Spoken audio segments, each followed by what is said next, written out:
Ahlan wa sahlan wa marhaban mpenzi mtazamaji, assalamu alaikum warahmatullahi wabarakatuh.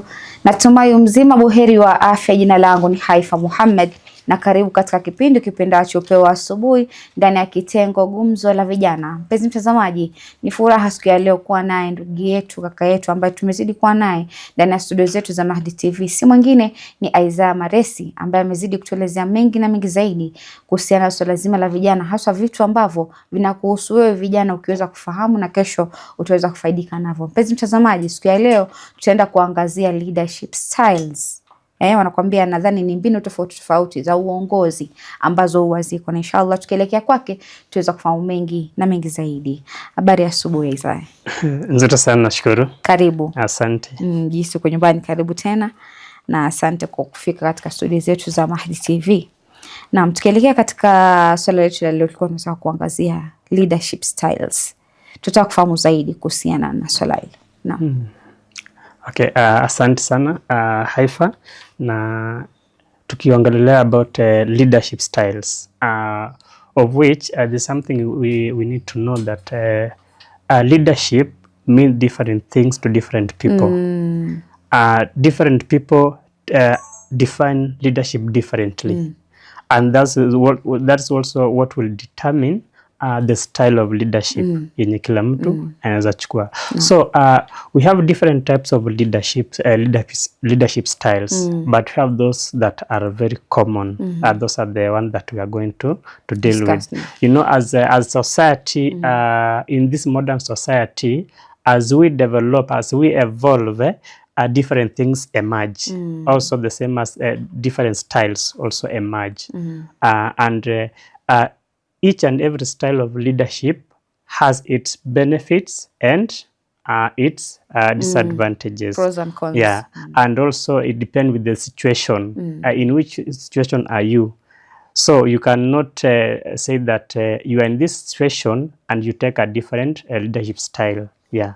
So and there's something you must understand that this common misconception about leadership, whereby most people think that you must be in an elected position or an appointed position for you to hold leadership role, or for you to become a leader. In the past, most great leaders, they did not hold a leadership position. For example, Mahatma Gandhi, Martin Luther King. Did they hold any leadership position for them to become leaders? Yeah, so that's why we are going to look at the leadership styles and how someone you can take those leadership styles and apply them in your life. Now, we have the first common leadership, whereby it is practiced by most people. We call it authoritarian leadership or autocratic leadership. So in this leadership style is whereby the leader or leaders take full control of their members. They take full control of making decisions. They don't give the followers or the members at least to give them feedback. To give them feedback, to give their ideas. So they are final in whatever they do. For example, we can look at the military. In military, what leadership style can you apply there? Because something you say, it must be done. Yes. And the orders must be followed. Yes. So while there's a leadership style that you must apply. So in this authoritarian leadership, it is good, and also it has its own disadvantages. So number one, the first benefit of this autocratic or authoritarian leadership style is whereby sometime you need to make a decision, or the project has to be completed on time, and you don't have the time of taking ideas from the members or the followers. That's why you can apply that leadership style, so that you don't waste time, because the project will fail or it will delay. Yeah. And this leadership style can be applied in a situation whereby you don't have time and something must be done. That's why you can apply that leadership style. And the another leadership, another style of another benefit of authoritarian leadership is that when you apply it, that's something that you want to achieve, you will achieve it on time. And the disadvantage of this leadership style is that the followers, it will lead to resentment of the followers or the members of the group. Their morale will be down because they don't feel they are part and parcel of that project. So they will withdraw from that leadership style. So this is the leadership style that has been applied from long time ago. But as the society evolved, different scholars have tried to criticize this lifestyle because maybe sometimes it does not lead to the best result if you want to achieve the result. Yeah. So yes, it's good, but it's not a leadership that you can depend on. Yeah. It's like when you decide kama umeamua kusema wewe unakuwa kiongozi ambao ni wa kutoa tu maamuzi hapa na hapa, ni ujitayarishe na watu kutokupenda. And then another disadvantage of this style is that you will not have the creative solutions or creative ideas from the team. So, you know, if your members or the followers give you ideas, you will try to find the creative solution to the problem that we are facing as a leader. Yeah, true. Asante sana. Yes, as we tukiendelea na hizo zingine, I believe kuna zingine. Another one is at least said that I call it delegative leadership style, and sometimes we call it a laissez-faire. This is a leadership style whereby the leader is withdrawn or is hand off. And he allows all the followers or the members to make full decision to the project. But the leader should be available for getting feedback and also giving some just minor instructions. And this leadership style can be applied whereby the members or the followers are very skilled. They are motivated to achieve the goals of the project. For example, if your team members are motivated, they are highly educated, you can give them the project, then as a leader, you just step aside. You leave them to do their work. You leave them to do their work. But as a leader, you are available for giving some just minor instruction and feedback. And maybe seeing how the work is going. How the work is going. So most people have criticized this leader as because the leader is withdrawn, is hand off. He does not follow up one by one for the followers. But remember, the leadership style, you must apply it whereby you know your members are very skilled, very educated, and they are motivated to achieve the goals. Because if you have a team members who do not have the knowledge to do the work, they are not skilled, then they are not self-motivated, and you as a leader, you just leave them to do the work, what will happen? The project will not be completed because the members want you to be there to guide them. So if you are not there, the project will not proceed. But if the members are very skilled, educated, and they are self-motivated, you just give them their work, then you just watch as they complete the project. So this leadership style, it's very, very critical because nowadays in most organizations or institutions, the members are very skilled and they want to apply their knowledge. So you just give them that chance to apply the knowledge so that they feel they are doing it. And also the most important or the most benefit of this leadership style is that you can create more leaders. in the organization, because those people will be motivated. Even if they get their own project, they can lead their project. And the most disadvantage of this leadership style is whereby when you find that the members you are leading, they are not motivated, they are not skilled, then you give them the work to do, you may find that the project can fail, or the project, they cannot meet the deadline. Because some members cannot set their own deadline to meet. They want the leader to be there so that they can push themselves. So that's the main disadvantage of this leadership style. Okay. Then another style of leader, I call it democratic. In other words, we can call it participative leadership. This is whereby the leader, before making any decision, he consults all the members, gets ideas from the members, then members feel they are involved in the process of making a decision. So members, they become motivated to achieve the goals of the project, because the leader is engaged. The members feel engaged. They feel they are recognized. You see, so because when you find you are as a leader, for example, when you are working somewhere, sometimes money cannot be the motivating factor. Just recognition is enough. Just being given the chance to give your ideas, to give your opinions.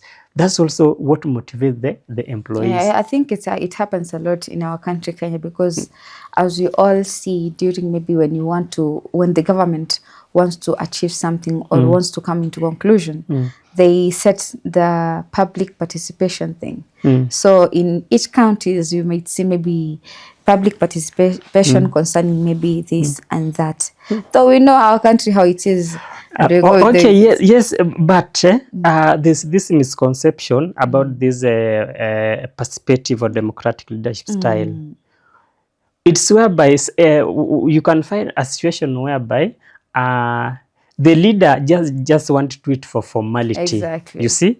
So in most countries, if you see maybe that we have that public participation, they just doing it because it's in the constitution. But at the end of the day, when it goes back to the table, they follow what they were supposed to do. True. So we have that misconception whereby it is just being used for formalities. It is not being used for the goodness of the institution or of the country. Asante sana Isaya. Kwa hilo acha tuachie hapa kwa sasa, tukirudi katika awamu ya pili tutaweza kuendelea zaidi.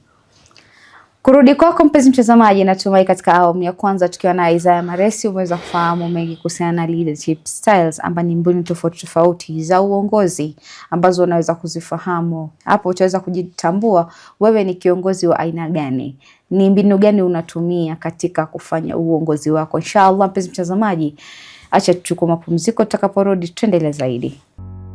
Assalamu alaikum warahmatullahi wabarakatuh. Mpenzi mtazamaji, karibu tena katika awamu ya pili ya kipindi kipendacho Pewa Asubuhi ndani ya kitengo Gumzo la Vijana. Mpenzi mtazamaji, kama ilivyo desturi yetu ni kwamba Isaya Maresi anazidi kutuelezea mengi na mengi zaidi, haswa yanayohusiana na uongozi. Upande wa leadership styles ni mbinu tofauti za uongozi. Wanatuambia ndio kuna kiongozi unaweza shangaa mbona anatumia mbinu hii, kwa sababu ni mbinu yake ambayo inamruhusu. Ametuelezea mifano na akatupa upande wa wanajeshi, na pia kuna wengine ambao labda ni kikundi, kuna kiongozi lakini anawafuatilia kwa sababu ukiangalia labda wafanyikazi wake ni watu wanaojituma. Na pia upande wa tatu tunaangalia mfano tumetoa, ingawa tunajua haufai. Mpenzi mtazamaji, tukielekea kwake Isaya tutaweza kufahamu mengi na mengi zaidi. Na Isaya, tukirudi kwako, tukiendelea na swala zima la leadership styles. Asha, kabla tuendelee, tulikuwa tunataka kufahamu how does a leadership style impact team moral and productivity? Okay, how does leadership style impact team morals and productivity? So, number one, let us look at all these leadership styles that we have discussed about.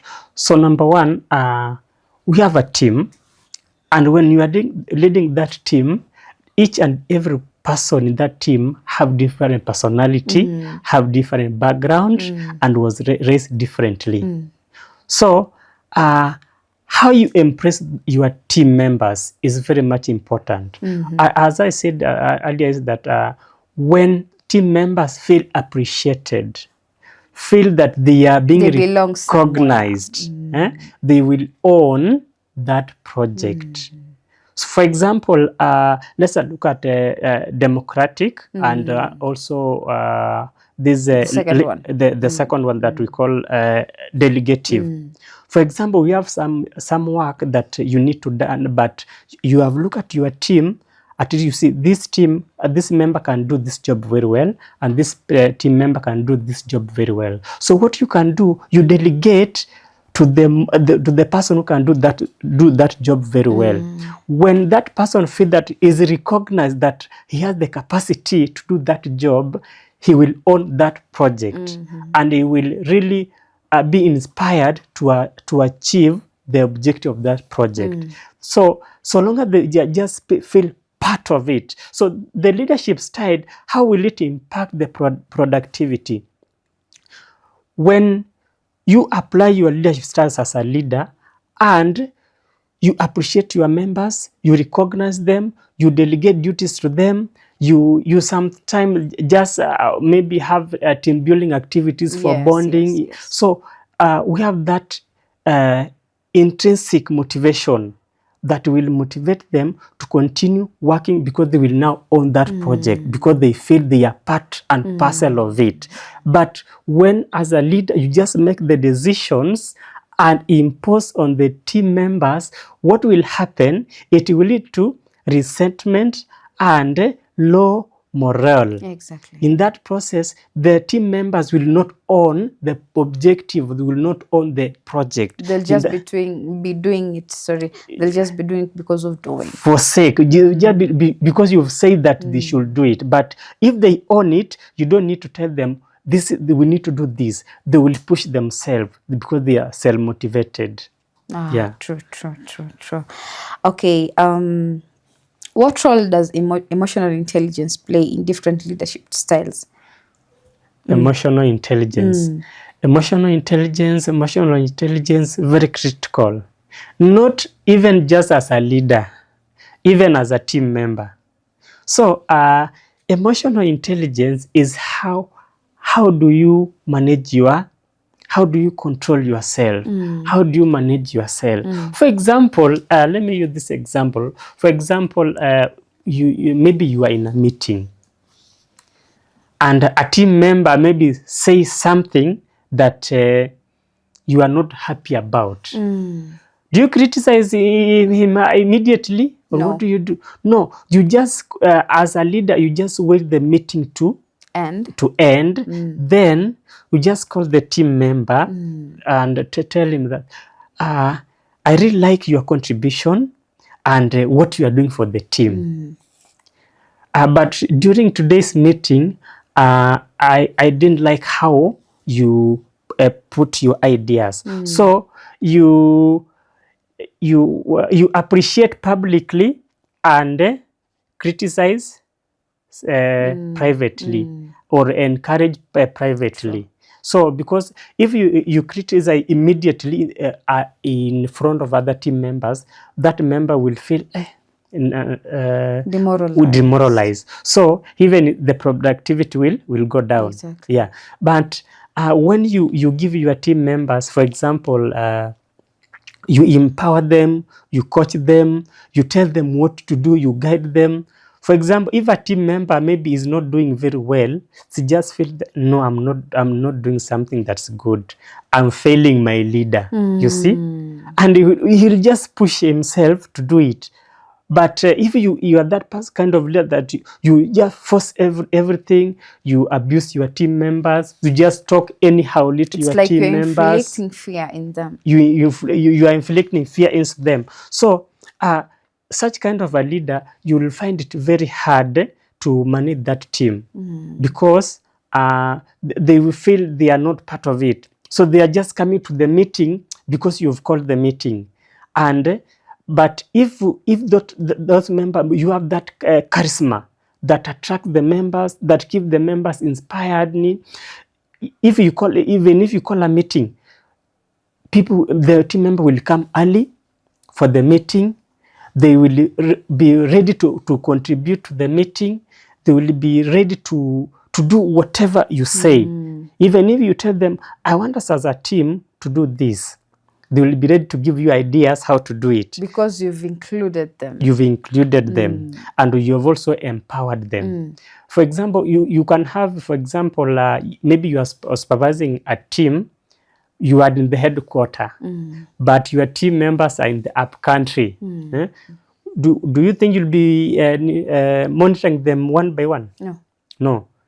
So that's how when you are a good leader now in that context, whereby if that a team member in the up country feels that he's not doing something that is right, he'll feel that I'm failing my leader, and my leader, he just feels that guilt, and he will continue pushing himself. But if you are that kind of leader, you just talk anyhow, they will not care. If after all, he doesn't not care about us. Exactly. So we should let me just do my work, then go home. So which reminds me that as a leader should treat the subordinates in a good manner. In a good manner. In a good way. You should care about them. Because at the end of the day, you need their help. You need their help. As they say, a company cannot develop with you alone. With you alone. But it's the people that you work with. It's the people that you work with.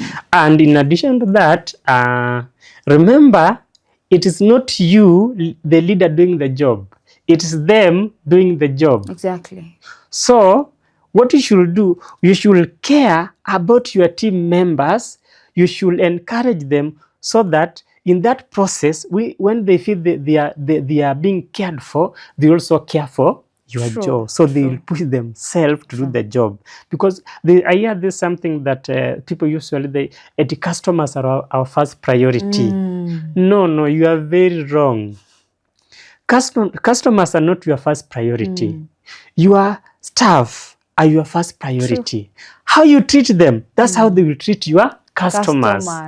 So you should treat them very well so that they will treat the customers very well. So it is, if you say, so for example, you have a staff in your office, you don't care about his personal life, you don't care about anything about her, you just want her to deliver or him to deliver. So that, and your customer, you value your customer very much than your staff. You'll see, you are not there, but how the staff will now start handling the customers, it will be not in a good way, because maybe his mental health is is not very, so he finds himself doing what? Talking to the customers in that manner. So it's very much important you care about your staff. And that's why I think most of the staff members or most of the bosses in some companies have to hold maybe a mental health session, because at the end of the day, the employees too suffer from a lot of things.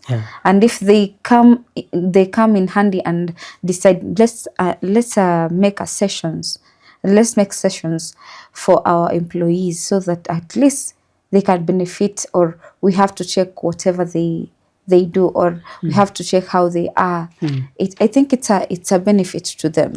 At the end of the day, these people are going to do their work well because they know, because there's someone who cares for us. It's just true. Care. And it's not also about the team members. We have those leaders at the top. They're also going through a lot. True. If in fact, because they are the leaders who handle donors, who handle the top leadership, networking. True. So they also find themselves in that mental health state. So, and if you are not, you will find yourself bring the same what you are going to at the top to the team members. True. So that's where emotional intelligence comes in. You should not allow your emotions to control you as a leader.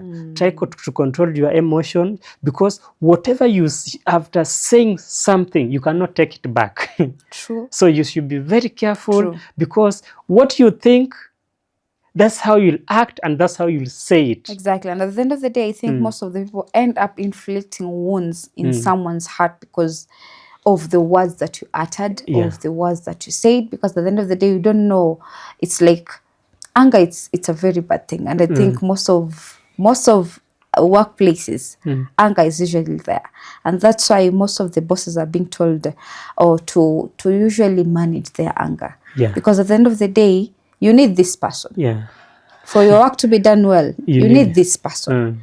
But if you come in a way that you can't even control your anger, at the end of the day, you come and inflict a wound on that person. That person will not do the work properly. True. Yeah. Okay. So another thing is, how can a leader balance between being authoritative and approachable? We have authoritative and authoritarian.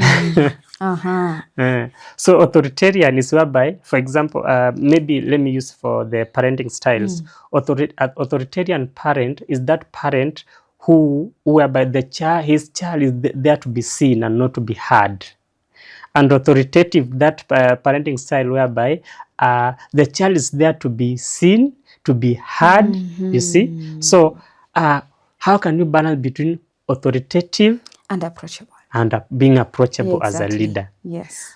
And as a leader, remember also to have boundaries. True. Remember also to have some boundaries. Because if you don't have boundaries, they're going to take advantage of you. The same advantage of you. So, and also the most key thing here is you need to understand your team members. You need to understand them, because you cannot lead people you don't know. So you must, before even if you become a leader to a team, the first thing, learn each and every team member. After learning them, you'll know how to lead your team. True. So and here, remember, with situation will determine the type of leader that you'll embrace. For example, authoritative. I'm authoritarian. You want to achieve a project. You don't have time. Yeah? What do? You just go ahead, make the decision, then after some time, call your team member. Tell them, this is what happened, and this is why we did this.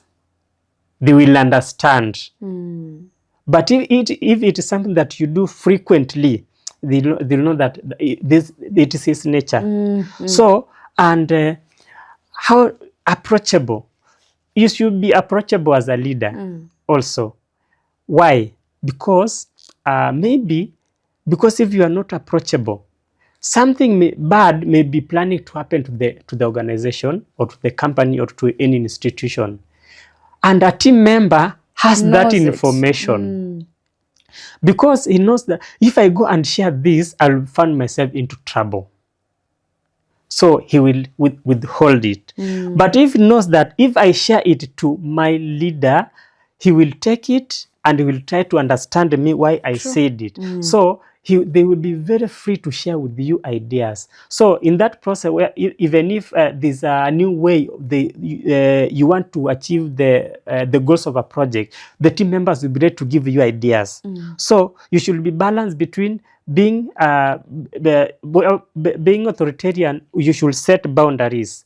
You be approachable, whereby let team members not pass this boundary, not to go to personal. If it is work, let it be work. Exactly. And remember to coach your team members. A leader, you must be a coach. So coach this team member. If you want to succeed, do this, and do this. If you want to do good in this project, do this and do this. So try to coach your team members. Tell them, always be ready to grow, learn. When your team members feel that you want them to grow, they will be part of that project. And emotional intelligence is very key. That will help you to balance this, all this. Thank you so much, Isaiah.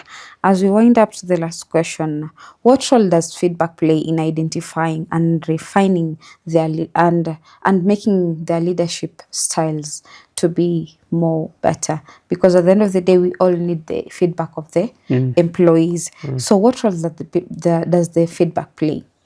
So this one, the feedback, it is in the developing how to develop your leadership style. So feedback it is not only to the team members.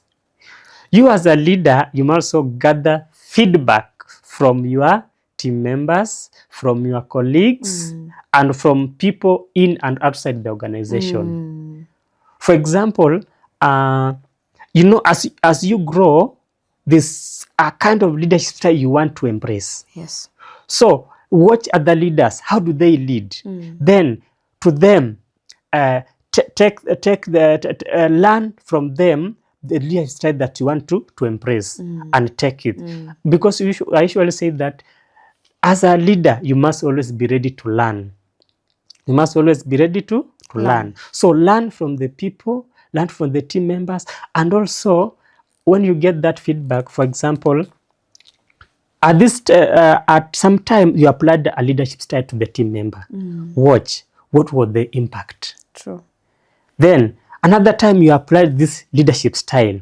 Then watch what was the impact to the team. So in that process, you'll try to gauge which leadership style should I embrace as a leader. You see? So one has to try different leadership styles in order for one to identify one that suits him. Because you are growing. And remember, it is also a situation. Remember, even if you are going to apply different leadership style, you'll have the one that you don't embrace so much, you just apply it to achieve that result. But you'll have to apply it, then mix it with your blend it with the leadership style that you embrace. Because we have those who embrace servant leadership, transformative, participative, democratic, and we have those who don't like authoritarian. But they will try to, but they apply it in a different angle so that people don't take it as authoritarian. True. Yeah. True. Thank you so much, Isaiah. I think I don't know if there's something remaining that you want to say before we end the session. Maybe we have this thing that maybe in leadership, I usually say the misconception that most people usually say, whereby I have to be in a position to lead. I have to be in a rank to lead. I have to be in an authority to lead. And remember that position is a very good place to start as a leader. But staying there in that position, maintaining it and maintaining is very terrible. True. So it's very good to start leadership in a position, but try to grow. You must grow until you reach to a level. When you become, for example, a manager of an organization, or a supervisor, or a coordinator of an organization. So what you should do, that position is very important to start your leadership. True. But it's very terrible to stay in that position. You must move beyond your position for you to impact on your team members. Because when you move beyond your position, you will be able to coach your team members so that they can bring the result that you need. You'll be able to encourage them to grow in their career. In that process, they will be owning the project, and their result productivity will increase. Yes. Yeah. Thank you so much, Isaiah. Asante sana kwa uwepo wako. I think umeenda in depth vizuri, umeelezea vizuri na umejibu maswali vizuri, kwa sababu at the end of the day we need leaders of tomorrow, and what we do today is what defines tomorrow. Yeah. Thank you so much. Asante sana. Kurudi kwako mpenzi mtazamaji, natumai katika awamu ya pili tukiwa na Isaiah Maresi umeweza kufahamu mengi na mengi zaidi. Binafsi nimeweza kufurahi kwa kuwa nimeweza kusoma mawili matatu na kufahamu mawili matatu. Je, mpenzi mtazamaji, na wewe umeweza kufahamu mengi kama nilivyofahamu mimi? Ni jukumu lako kuweza kufahamu uongozi ni nini, na sio lazima uwe katika uongozi ama uwe umechaguliwa kiongozi unayesimamia mahali fulani, bali hata nyumbani wewe ni kiongozi. Mpenzi mtazamaji, kufikia hapo sina mengi ya kusema isipokuwa nikwambia maasalamu.